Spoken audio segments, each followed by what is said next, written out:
Hello everyone, we're back again for the weekly rundown news. It's Friday, October 26th. I'm Raj Javier. And I'm Corbin Fraser. All sorts of stuff happening here at Bitcoin.com today.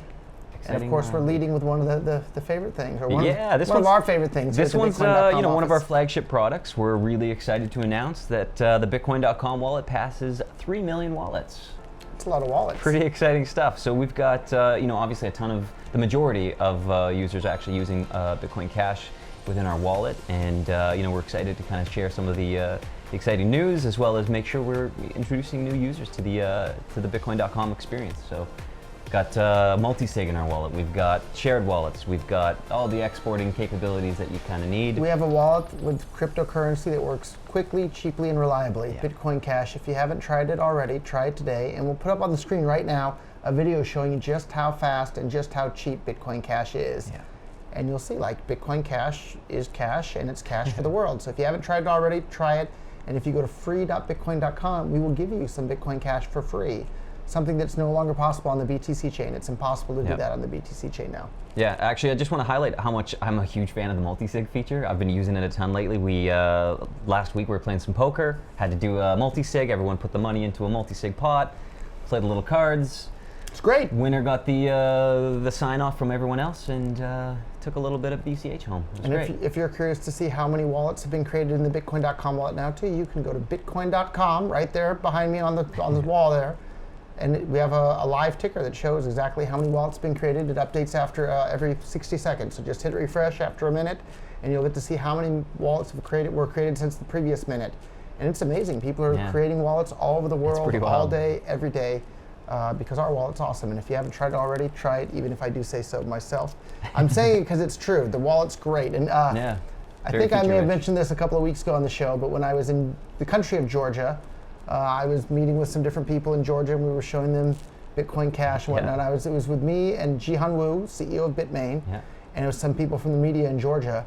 And Jihan pulled out his phone, and and they have a wallet at BTC. BTC.com has a wallet. I haven't used it much, but Jihan was using the Bitcoin.com wallet on his phone. And I asked him, I said, did you just use that because I'm sitting next to you? He's like, no, I use your wallet. It's good. That's awesome. So you have it recommended from both me and Jihan. There you go. Two of the people that have done more to spread Bitcoin to the world than just about anybody. So in fact, the person standing behind the camera right now, he's been with me for a long, long time in Tokyo. Thank you, Makoto. He's the one, at my behest, he translated the entire Bitcoin white paper into Japanese and translated the entire original Bitcoin website into Japanese back in 2011. And I teased him that he was going to have to translate the entire forum, every single post on the forum, into Japanese as well. But instead, we launched our own forum. But so Makoto and I did that back in 2011. Jihan translated the entire Bitcoin white paper from English into Chinese and spread Bitcoin into China. So here you have two of the people that spread Bitcoin to Japan and China and the rest of the world, saying, hey, the Bitcoin.com wallet's awesome with Bitcoin Cash, so go ahead and give it a try. And ladies, Makoto is single, so And you wouldn't know it. In fact, Makoto, take off your earphones and come stand here so they can see exactly what you look like. So here, Makoto, come here. Stand right here in the middle. This is Makoto here. I think we're going to have to share a microphone here. Talk right into my microphone so we have good sound with you. Hello, everyone. How many years have you and I been working together now, Makoto? 11, almost 12 years. Yeah, a long, long, long time. So he's basically just like part of the family at this point. He never used to have blonde hair, but if he didn't have blonde hair, you wouldn't have known this. Not only is Makoto single here in Japan, he speaks perfect English, perfect Japanese, but he was previously a lead singer in a punk rock band. Is that right, Makoto? Screamo. I'm sorry, Screamo band. So does that mean you were screaming? No, I was singing and the guitar was screaming. The guitar was screaming, okay. Well, now you know. So anyhow, thank you, Makoto, for everything. Thank you for work, man. Thank you for translating that white paper into Japanese. So, yeah. So like I said, Makoto's a great guy. Awesome Translated guy. the entire Bitcoin white paper into Japanese back in 2011. And so that's Makoto. Special thanks to you, Makoto. And what Bitcoin Cash wallet do you use, Makoto? Bitcoin.com. Bitcoin.com wallet, he says. There you go. So speaking of more Bitcoin Cash adoption, we've got the Key Motors dealership in Australia. Pretty exciting news. So they accept Australian dollars, I hear. Yeah, they do. And Bitcoin Cash, of course. But nothing else, right? That's the only cryptocurrency they're taking is Bitcoin Cash. You only need one that works, and Bitcoin Cash works. The transactions are lightning fast. Right now, today, Fast, cheap, and reliable. That's what people want out of cryptocurrency. And of course, not censorable and Yeah. not controllable. And it works right now, works on every device. You don't need you don't need to trust anybody. It works right there. You can control your private keys. So we should do a quick little thank you to the guys out in Queensland working hard to spread adoption. A big thank you. Yeah, you know what? Like I've seen Marco Coino. You can see that whole east coast of Australia is just blowing up with Bitcoin peppered Cash adoption. Yeah, Yeah, it's great. It's great. Yeah. It's so really is exciting. Tokyo, for that matter. So is Tokyo. So You know what? I think we have a little something to do with that. With our group here too. I think Akane and Juro and of course you being out here as well fairly regularly. So to be fair, like the first time around, I can take a lot of credit for some of the places that started to accept it. This time around, I can't. It's all the organic Bitcoin Cash ecosystem. So yeah, Akane and Juro and a bunch of others here in Japan, thank you for doing your awesome work. And then we should thank a lot of like the Japanese exchanges out here. So Coin's doing awesome. Bitflyer, like there's a bunch of them out here. And man, we're looking forward to having more Bitcoin Cash support across all of these because that's what Japanese people like. They like cash because Bitcoin Cash works as cash. And that word's getting out more and more as well. I couldn't agree more. So we should mention also, I guess in the news recently, we might have seen Elon Musk was recently in the news for mentioning the word Bitcoin in a tweet. I think he shared a little anime drawing of Japanese Bitcoin. anime thing. So Elon's a really, really smart guy. I'm sure he knows that Bitcoin Cash is Bitcoin. Yeah. So if not, maybe hop on Tipperbot on Twitter and maybe send him a little Bitcoin Cash and remind him. Yeah, go ahead and do that. So and Elon, if you have any questions, I'm happy to give you help. So.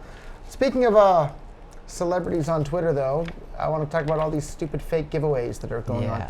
Don't be fooled by these fake giveaways. You'll see people impersonating Elon, me, Jihan, like absolutely anybody, Brian Armstrong, Peter, every company, CZ Binance, like everyone and everywhere saying, send me your money and I'll send you back more shortly. Don't believe them. It's a scam. It's not real. Don't get fooled. And I just saw, somebody was trying to fool me with one of those just earlier today.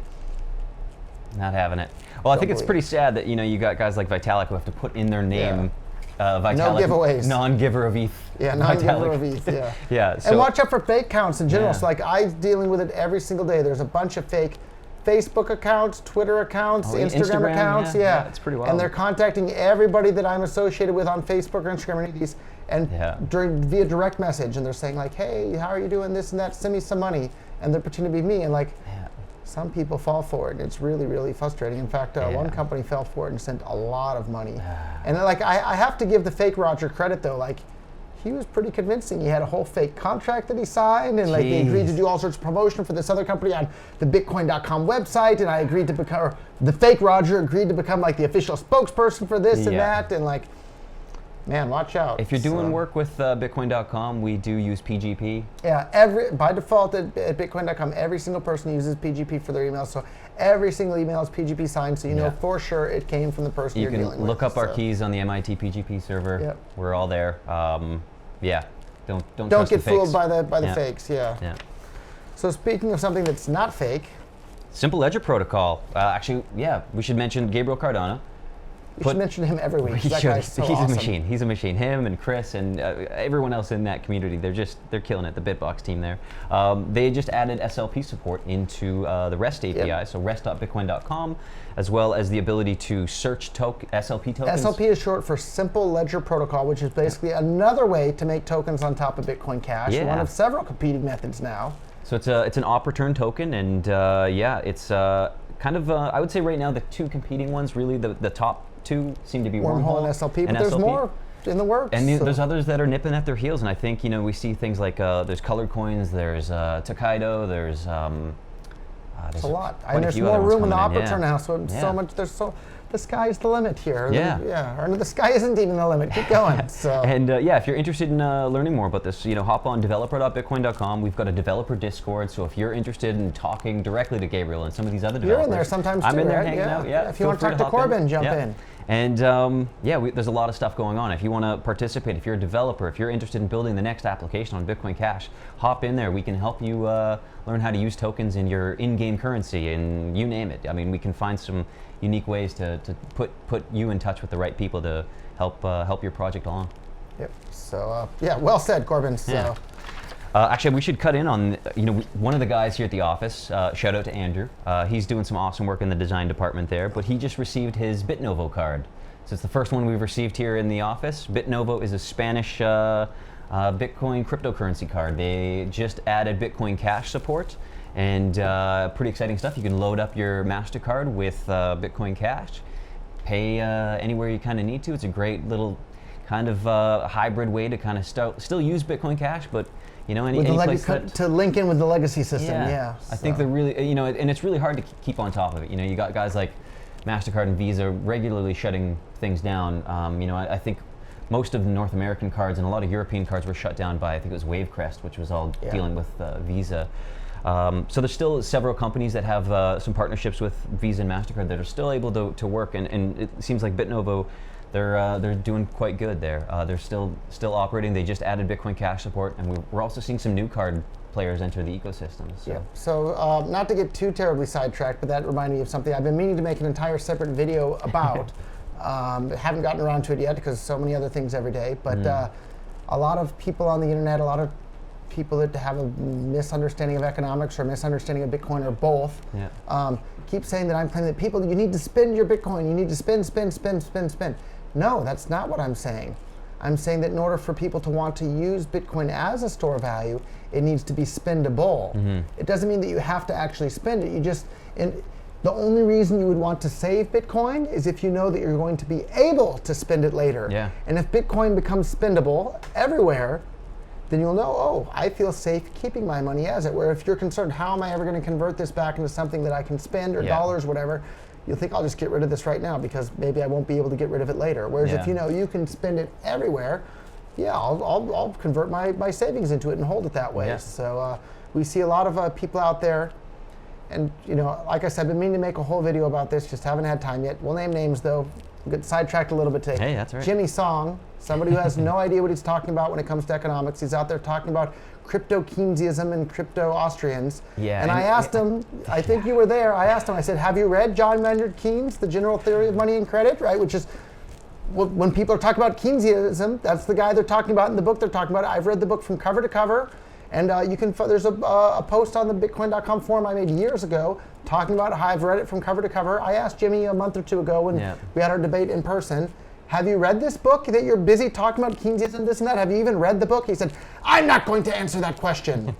Well, refusing to answer the question is an answer to the question. He hasn't even read the book, and he's out there talking about crypto Keynesianism, and he hasn't even read Keynes. Well, and shortly after, too, he was mentioning how Bitcoin Cash is fiat, which, he's making these really arguments that he's just pulling out of thin air, and, they don't hold water. None of them do. They're not even remotely close. So, and then the other thing that really, irked me that Jimmy did recently is he's been trying to, troll me and poke my buttons about how I refused to put my money where my mouth is in regards to a bet, and I refused whatever bet.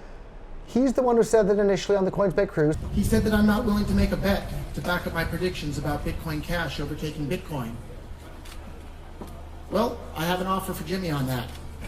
I'll bet $1 million equivalent in whatever cryptocurrency you want that within 10 years, Bitcoin Cash will have a larger market cap than the BTC version of Bitcoin today. I yield the rest of my time to you, Jimmy, and I look forward to I offered him right there on stage, on public, in front of the camera to make a bet in regards to it. He declined to make it then.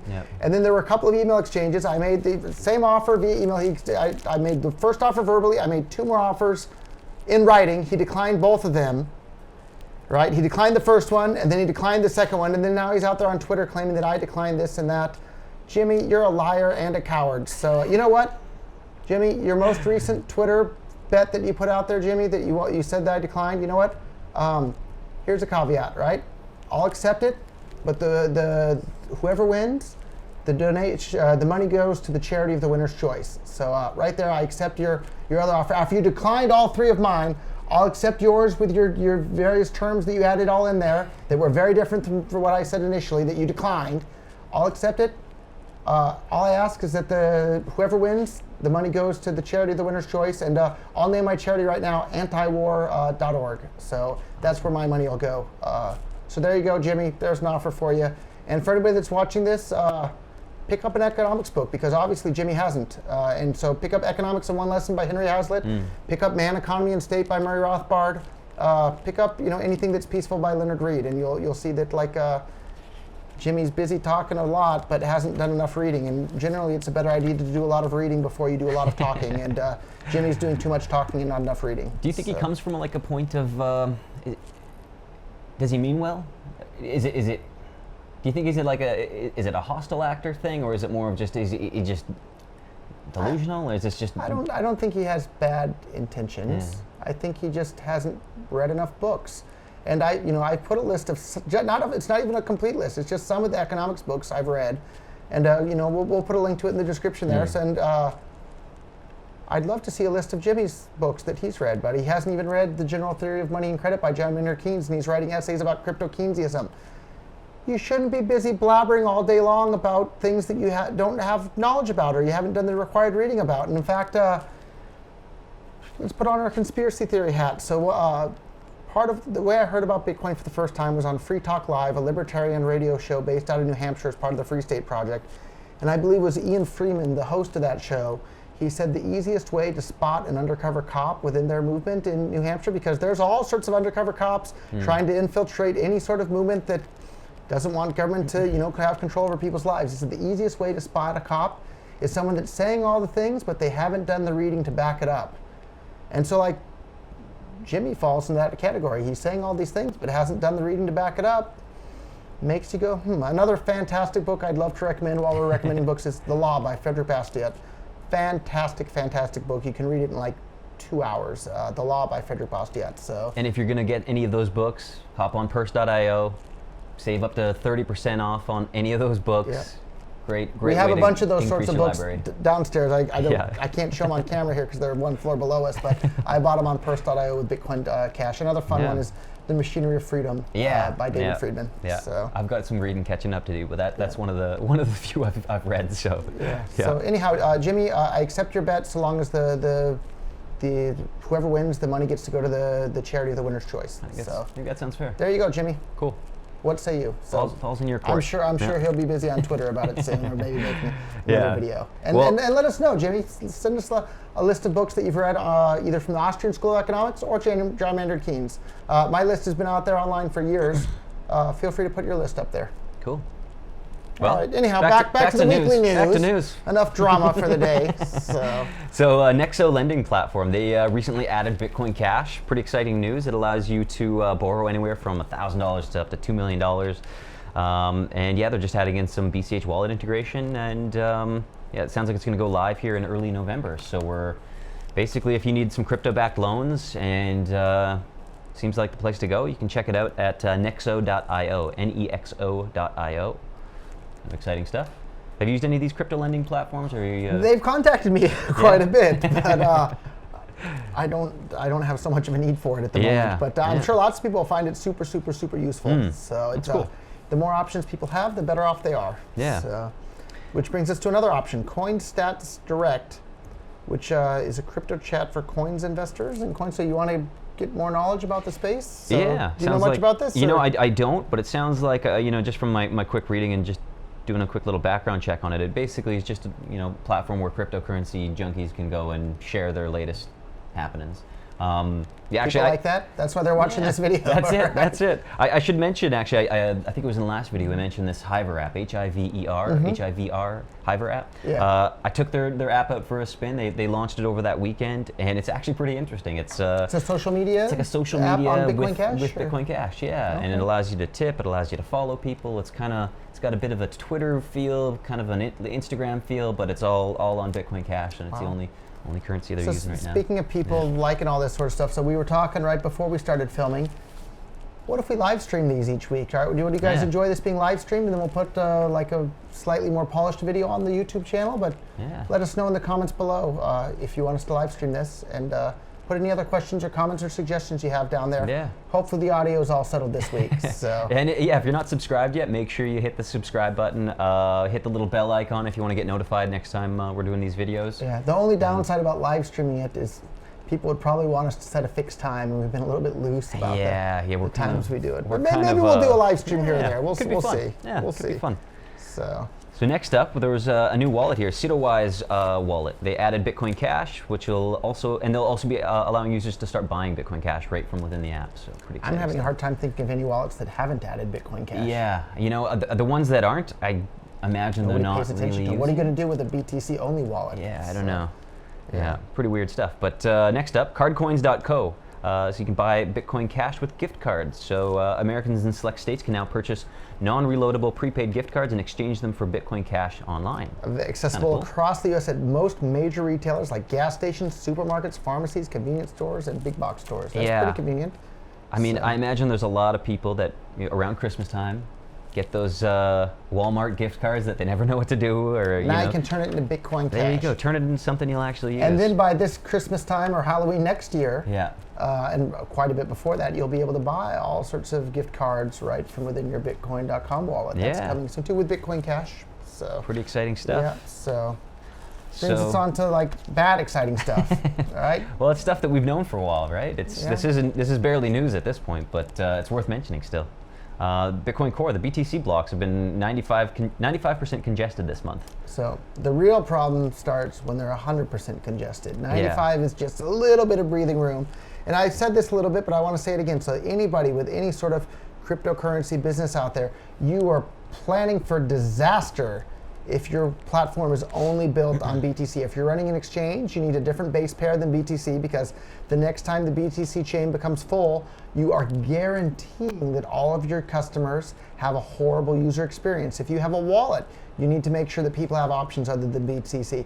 You need to make sure that there is an option ready right now, today, so that, and we don't know the time or the hour or the place, but the next time the BTC network becomes completely full, it guarantees, it's not a risk, it's a guarantee that all of the users of your platform are going to have a horrible user experience. And not everybody in the world of cryptocurrency are going to understand the reason. Most people are going to look at it and say, oh, this sucks, and they're not going to have any idea as to why, but they're going to blame it on your platform. They're going to think, oh, whatever platform I was just using, was expensive, slow, and unreliable. This platform sucks. I'm not going to use this anymore. So start building the infrastructure today. Add Bitcoin Cash today. And you know what? Add anything that works. If it's Bitcoin Cash, I'm happy. But if it's something else that works, I'm happy too. I want people to have something that works, which actually will tie into stablecoins a little bit later in the chat here. But people, a lot of these BTC guys are saying, oh, Lightning Network. It's not here yet. It doesn't work. It's not reliable. You can't use it for anything yet. So there's not even a single iPhone Lightning wallet. And then they were having a big giant powwow and cheerleading session today about how the Watchtower code has been merged. Do you know what a Watchtower is? It's a trusted third party to keep an eye on your Lightning coins that are locked up in there. So like, and not only that, but they also recommend that you don't just have one watchtower, because you might actually need a watchtower to have a watchtower. A watchtower for the watch. It's watchtowers all the way down. Yeah. It's insanity. So But Gavin Andreessen, for those that don't know or are new to crypto, Gavin Andreessen is basically one of the best people to ever happen to Bitcoin, period. He was the person that Satoshi Nakamoto turned over the project to when Satoshi disappeared. And Gavin is a super level-headed, calm, wonderful, wonderful human being that did an amazing, amazing job stewarding the Bitcoin ecosystem from like 2010 until, I don't know, when did they finally kick him all the way out of everything? 2015-ish so maybe, or 2015, something like that? Yeah. So he was on Twitter the other day in reference to Lightning Network, and he said, maybe in 18 more months it'll be ready, which is an ongoing inside joke for anybody that's deep into the crypto coin space. They've been saying 18 more months for years and years and years in this case. And he said a year or 3 ago, I was ridiculed for predicting it would take until at least 2020 for Lightning to be user-friendly and secure. Yeah. It is an order of magnitude more complex than Bitcoin. And even 2020 seems a bit optimistic at this point, to be honest. I mean, it's creeping up pretty quick, and the usability is it's only a year and a couple months away. Yeah.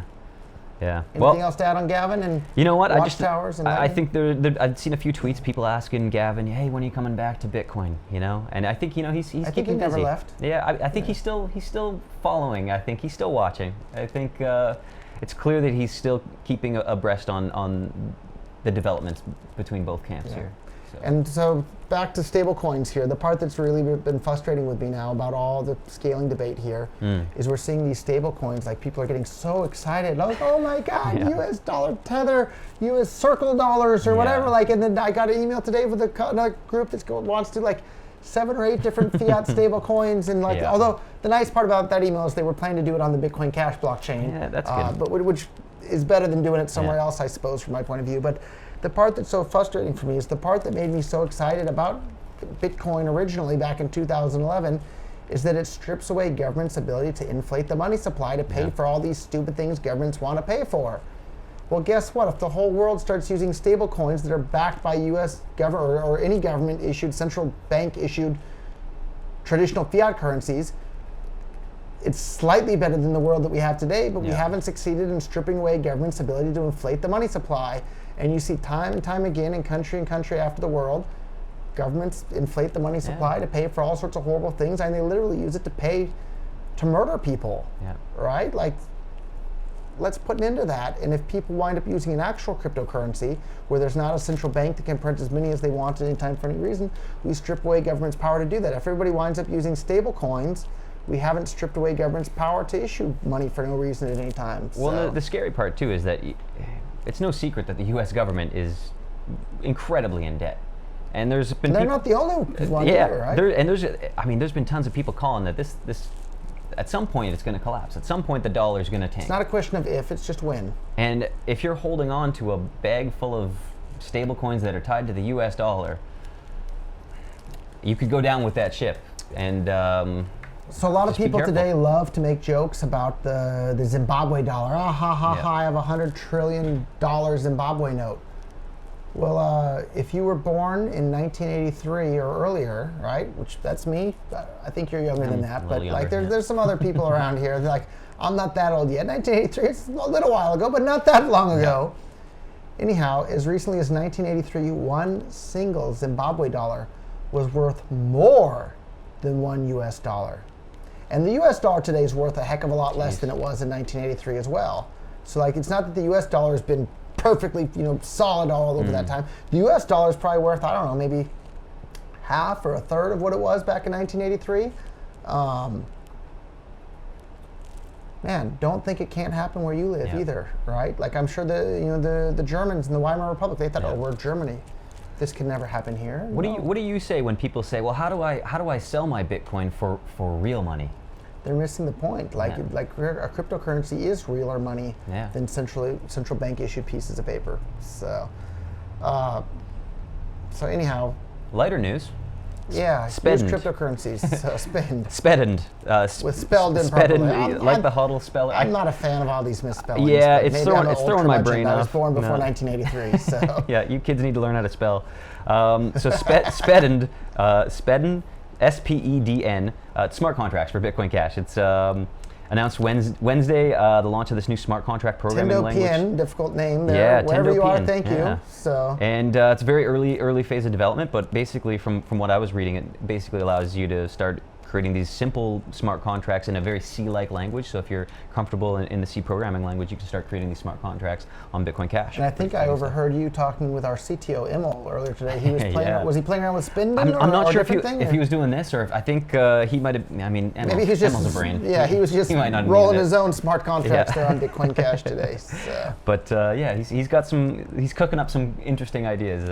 Emil, he's a very interesting fellow. So my notes about Spend, I don't know. We're just going to call it Spend because says like Ethereum network solidity programming language, the Bitcoin Cash protocol now has a coding language that developers can work with that is specifically designed for Bitcoin Cash-based smart contracts. Another Spedden example is the ChainBet protocol, which was originally created by Jonald Fyookball. So we've been giving shout-outs to Jonald a lot recently, but he deserves it. Jonald's another fantastic. I feel like we should also make a huge shout out to the developer Unwriter.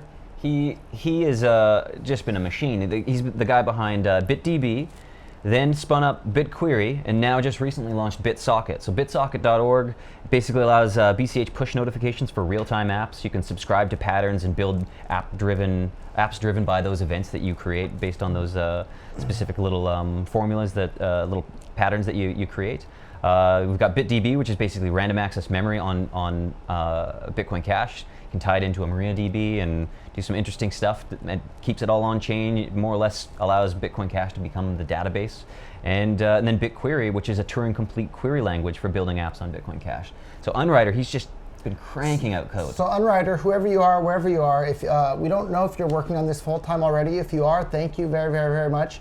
If you'd like to get paid for working on it full-time, contact us. We'd love to hire you at Bitcoin.com. We'd love to have you join our team. You're doing fantastic work, so thank you, Keep Unwriter. up the great work. So, yeah, absolutely. Yep. So on to the New York So, Department of Financial. We're going to skip. gonna skip I that? have the extra notes here. Let's do so that we'll talk one, about all right. all these Let's do amazing that. people that have, like, are busy building on Bitcoin Cash, right? So we have the Gavin Newsons, we have the Unriders, we have the Jonald Fyookballs. Another fantastic person that deserves a shout out is Olivier Hansen. For people that don't know who Olivier is, he's an early Bitcoin adopter, much earlier than myself, and a successful businessman long before Bitcoin as well. And he just tweeted out recently, says Bitcoin, the BTC version, has now been abandoned by almost everyone that was there at the start that helped make it great. Blockstream/Core has destroyed BTC's community and white paper. Most people left are now those who destroyed it. So now it's an irrational, competition-hating niche cult. Well said. Those are some powerful words, Very but he's powerful. right. And that's somebody that was sitting on a giant pile of Bitcoin. For those that don't know, he was the first person that tried to actually allow Bitcoin to continue to be cash for the world. He's the one who went and set up the original Bitcoin Classic that was just a simple fork to 2 megabytes, like not an extreme jump. not a giant ask, right? Yeah. So anyhow, thank you, Olivier, for saying what's true. And man, he really was a visionary when it came to Bitcoin. And he took a whole bunch of the money that he earned from Bitcoin originally. You know what he did with that? He piled it into the Ethereum ICO. Oh, He interesting. double dipped. So good job, Good for him. Olivier. Smart so move. I was a little bit slow. I didn't buy any Ethereum until it was like $7 or $8. So I Yeah. still did all right, but Yeah. anyhow. Well, speaking of just, I guess, the tech, maybe we should mention there was a post on Reddit RBTC, which is, of course, the uncensored Bitcoin subreddit. Yeah, one of the things I was enjoying the most, there's been a lot of, heated's not even the right word. There's been a lot of discussion about what the heck were they arguing about? If DSV, Data Sig Verify, is this a subsidy or not on the Bitcoin Cash? Yeah. And there are a lot of back and forth between Ryan X. Charles, another fantastic early Bitcoin adopter, busy now on Bitcoin Cash, and so I don't know how to say the guy's name. Mangerian. It's in reference to Karl Menger, which is another Austrian economist. So it'd be Mengerian? Yeah, so I don't know if it's. It looks like it's Mangerian the way it's spelled, but it's Karl Menger, so maybe Mengerian. But anyhow, the guy who's a fan of Karl Menger. Anthony. Yeah, is that his name? Yeah, so they're having a lot of back and forth. Interesting. And like I read all of it, I watched their videos. I was really enjoying the open discussion. I thought this would not be allowed in the Bitcoin BTC community any longer. It's not even allowed. It's beautiful seeing people that, you can disagree, but we can still work within the community, and we can all debate and have this open discussion, and nobody's getting banned, nobody's getting censored, nobody's having their comments hidden with tricky little CSS fixes that the admins put in. It's what an open discussion platform is supposed to look like. Excuse me. And so that's actually a great sign. That's another thing that Bitcoin Cash has more of than the BTC fork there. We have bigger blocks, we have more passionate users, and more we have developers. free speech. Yeah. Right? Like, if cryptocurrency is supposed to be uncensorable currency for the world, and one group of crypto, I don't even want to call it currency anymore, but the BTC advocates are openly hostile to free speech, and the Bitcoin Cash proponents are like loving the free speech, even when people disagree, and everybody can read both sides and decide what they think is who's right and why they're right, or what the truth is. Like, that's a pretty strong indication for who the good guys are there as well. So speaking of good guys and bad guys, let's go with the bad guys first. All right. So New York Department of Financial Services, they approved the application of Coinbase Custody Trust Company, LLC. So let's stop and think about what that means. Let's strip down the language. They approved the application. Why do we need their permission to begin with anyhow? Who are they? I've never met these people. They've never met me. Why do I need their permission any more than they need my permission? If I sent them a letter in the mail demanding that they get my permission to have their New York Department of Financial Services, they'd think I was a lunatic. Yeah. Right? So why should I not think that they're lunatics for demanding that we get their permission? A stranger is a stranger is a stranger. And just because they wear fancy suits and work in a building with a flag out in front doesn't mean that they have any more right to boss me around than I have a right to boss them around. So that's the underlying philosophy that made me excited about Bitcoin to begin with. On the practical side, though, this is fantastic. So they are, I guess, the New York Department of Financial Services, they're authorizing Coinbase Custody Trust to offer narrow services to operate as a custodian for virtual currencies, including Bitcoin Cash, Bitcoin Core, Ethereum, and some others. In January 2017, Coinbase was authorized by the DFS to offer services for buying, selling, sending, receiving, and storing virtual currency. And to date, the DFS has approved 11 charters of licenses for companies in the virtual currency marketplace. So the practical side, fantastic. That's awesome practically, but it's very, very, very important to keep the philosophical side in mind. So like, even though something practically is expedient and useful, don't lose sight of the big picture. Who are these people to tell us we need their permission? Let's build a permissionless world in which anyone's allowed to do anything that's peaceful, and they don't have to get permission from a bunch of strangers living far away and somewhere else. Well, I think what we saw too, especially with New York, the economic impact of them over-regulating everything to do with Bitcoin. I mean, Eric Voorhees had a great debate with Peter Schiff a while ago, and had some really strong comments about New York and why Shapeshift and the majority of Bitcoin companies and businesses operating out of New York had to leave. They went for greener pasture. And so it's because I like to name names. Let's name another name today. Ben Losky. So you set up all these really, really difficult regulations that the bit license that people have to jump through and comply with this and that because you wear a fancy suit and work in a building with a flag out in front, and you're threatening these people with violence if they don't comply. And then as soon as you got it all set up in person or in position, you then quit that job and then immediately set up a company to help people navigate and comply with all these obstacles and hurdles that you set up. Like, do people not see what just happened there? You made all these hurdles. Feels a little corrupt to me. Yeah. Smells like corruption. I don't know. Man, you made all these hurdles and then you start a business to help people deal with these hurdles that you put in place. Like, people should see that. So we should maybe talk about the polar opposite of this. So recently, this was just in the last week, Japan announced that they're going to allow the self-regulation of the virtual currency market here in Japan. So JP Virtual Currency Exchange Dealers Association, basically a conglomerate of all of these different exchanges, have decided to partner together and self-regulate. And this is another kind of alternative way of kind of going about this. And it seems to be a little bit more lax. It's certainly less iron-fisted from the outside looking in. And a lot of things in Japan are really like that. So like, I don't think I ever told this story on camera before, but like another thing that I've seen around here in Japan that I really like. So in the US, you'll see signs that say like, no smoking, $500 fine or something like that. It's just direct, like no smoking, $1,000 fine, right? In Japan, there's a sign here and like, I won't bore you with the exact wording in Japanese since I guess not too many people watching this video will speak Japanese, but the way I would translate what the sign says, essentially it's a no smoking sign, but the sign says, in my best translation in English, it says, from good manners come the rules. So follow the rules to have good manners. No smoking. Which I thought was a much more pleasant way of looking at it. And I kind of feel like that's what we're seeing with this Japanese self-regulatory body from the industry. It's a lighter touch. Yeah, it's definitely a lighter touch. We'll see what happens. So, but certainly better than a lot of the stuff that we see happen. Another thing I've been meaning to make an entire separate video about, and just need to get enough hours in the day to do it. It went crazy when I said that like secret government agents are going on local Bitcoins and arresting people. Like, I didn't think that was news. I thought everybody knew that. Like, this isn't a secret. Like, that's what they do. They go on there and then they arrest people for it. So like, and then some other people were theorizing that like, I'm just saying that because I don't like local Bitcoins because they haven't added Bitcoin Cash yet. No, that's not why at all. Like, I think local Bitcoins should add Bitcoin Cash, but no, I'm saying it so that people should be aware. Like, if somebody meets you on local Bitcoins and says like, hey, I want to, buy $10,000 worth of Bitcoin or whatever, and especially if they tell you, oh, I'm going to use it to buy drugs or I'm going to do something that's illegal, get up and walk away. Even if it's for something sort of victimless crime like buying drugs, get up and walk away. If it's for a crime with a victim, get up and run away. But yeah, there's these secret government agents going on there arresting people for that sort of thing. And man, watch out. So, and from my point of view, you should be allowed to do absolutely anything that's peaceful.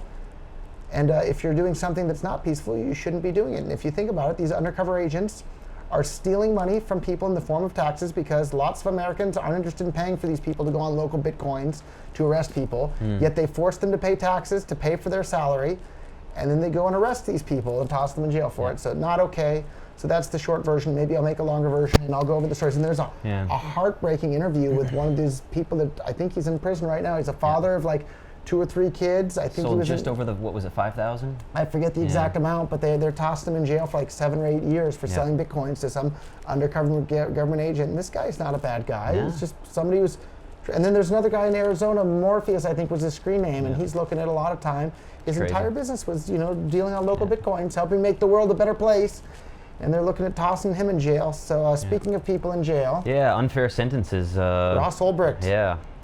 Life without the possibility of parole. They've sentenced him to die in prison for setting up the Silk Road, a website, an e-commerce website that's terms of service specifically forbade anybody from being allowed to sell anybody that's sole purpose is to harm or defraud people. Yep. So you weren't allowed to sell things that's only purpose were to harm or defraud people, right? So and mostly people were just buying and selling and drugs on there because people use drugs because they make them feel happy. And a lot of these people that say, oh, no drugs, and they go home and they have a beer or a wine or this and that. Like, you own your own body, put whatever the heck you want in it, and if you want to lock somebody else in a cage for the things they put in their own body, do it yourself. Don't force other people to pay for it, and don't be surprised when the people you're trying to lock in a cage resist you. And if you're trying to get somebody else to do it for you, you're a coward. So their petition, the Ross Ulbricht petition there, they surpassed 95,000 signatures. It's a lot. So hashtag free Ross on social media. I mean, I think there's a really big push within the Twitter ecosystem around Ross's case. A lot of people are trying to push for some clemency from Donald Trump. We've seen the president of the United States. He does what he wants. Yeah, and love him or hate him. And there's a lot of reasons for both of those. And anybody that knows me knows I'm not a fan of politicians, but that guy says what he thinks, and that seems to be a lot more than what a lot of other politicians do. Yeah, I think it's a fresh voice. I think that's for sure. But I think it's if we can get more attention on Ross's case, go retweet him on @FreeRoss on Twitter, share his story, share the petition, sign it if you haven't already, and maybe we can shorten the sentencing or get him out of there. I mean, how long has he been in jail now? Like 5.5 years or something, a long time. So I did 10 months total. That was an eternity. 5.5 years. Yeah. With no light at the end of the tunnel for this guy, right? Think about That's it. tough. And I was in a medium security facility. He's in a penitentiary, like a maximum security facility. For setting up a website. God. For setting up a website. I think that's the scariest thing.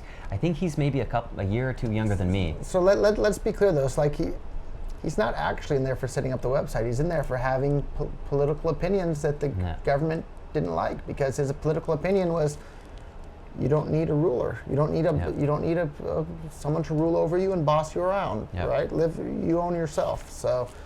So I see we both have some additional notes here. Mm-hmm. Let's tie. This one ties into Ross. So people that were buying marijuana out there on the Silk Road for their Bitcoins, they might get hungry after doing that. So, and I want to make it clear, I'm not advocating anybody do drugs ever. I've never tried marijuana. I've never tried a cigarette. I've tried alcohol. I've never tried any other, mind-altering drugs other than alcohol, I don't think. And even that is pretty rare. I may have dabbled. No comment.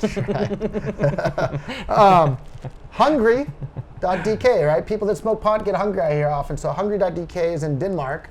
1,400 restaurants on this website are now accepting Bitcoin Cash for delivery food. That's awesome. So if you're in Denmark, if you're hungry for whatever reason, go and spend some Bitcoin Cash to get your food. And I think spend and replace is a really good idea with cryptocurrencies. So if you want to see the value of your cryptocurrency holdings go up over time, you don't just hold.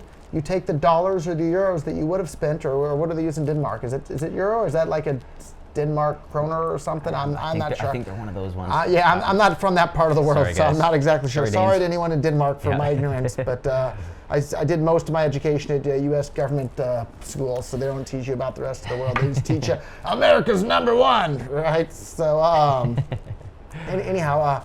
Spend and replace. Take the dollars or the Denmark, whatever money Hold there. your position use it to buy more Bitcoin Cash, and Yeah. use the Bitcoin Cash to buy your food on hungry.dk. Yeah. So we should mention one of the top posts here in our BTC was the fiber optic breakthrough that was announced recently. It's supposed to make the internet about 100 times faster. It was announced on The Guardian. They did a big piece on it, and people were kind of commenting saying, well, it's kind of funny that we've got these fiber optic cables and Internet's getting 100 times faster, but no, we can't have a bigger block size. That's So here's what I have. So this is near and dear to my heart. So this is everybody knows me for having started memory dealers. This used to be the memory dealer's office, but the main product we were selling were AgileStar optical transceivers. So I have well over a decade of helping scale enterprise networks using optical transceivers. So this one here is a 1 gigabit optical transceiver. And they used to be much bigger. Over on the shelf there, actually, I have some bigger ones. I probably should have grabbed like the older form factors that were huge. This is a much more recent form factor. Anyhow, this is a 1 gigabit one. When we first started selling these, they were like $700 or $800 for the 1 gigabit one. Today, if you go on eBay and look for AgileStar, the part number for people that are extras, GLC-SX-MM-AS, you can see all of our used AgileStar parts there. I think it's like probably worth about $1 each, maybe $5 at this point for this one. Again, now it's a couple bucks each. When we first started selling, like $700 or $800 each for that sort of part. And then here is a slightly more recent one. It's the same thing, same form factor, but this is a 10 gig one, right? This has 10 times the data speed as this one. When we first started selling these, they were over $1,000. Today, $10, something like that, maybe 15. 10 gigabit optical transceivers. And I don't have any in stock because I only do Bitcoin now and I don't sell any of these. And I should probably, like, I don't know, give these away. Like, I couldn't bear myself to throw them away, but we have a bit of inventory still on the shelf here. But anyhow, 1 gig, 10 gig, and then the newest ones that the industry, because I still, keep a little bit of an eye on it because I have lots of friends because that was my career before. 100 gig optical transceivers, right? Yeah. And then the 100 gig ones are getting cheaper and cheaper month after month. So like, of course they're getting faster and faster all the time. And I watched in my career as these things just got cheaper and cheaper and faster, and things that used to cost, $800, they become basically garbage. Like I probably should throw these away, to be honest, but they're near and dear to my heart. So it's fun. That's what I was doing before Bitcoin. So scalability. I mean, it's pretty clear that humanity has this desire to constantly grow and scale and optimize. So why not Bitcoin? And that's what Bitcoin Cash is doing. It seems to be the clearest path forward on scaling the idea of peer-to-peer electronic cash. It's run by a bunch of people that aren't Luddites. And for anybody that doesn't know what a Luddite is, back during the Industrial Revolution, a bunch of people in England were mad about these machines taking their jobs. Damn combines. I think it was the cotton weaving machines or something like that, and they would physically go and break in and destroy the machines. But like, automation is what improves everybody's standard of living. It's why we have tables and cars and lights and cameras and all the stuff that make the world a better place is thanks to automation. So like, I really feel that there's a bunch of Luddites that are fans of the BTC chain because they don't realize that the human condition is improving through better and better technology. So pretty exciting stuff. Yeah, getting close to the end there of our list. So I want to mention things that make our life fun. Games.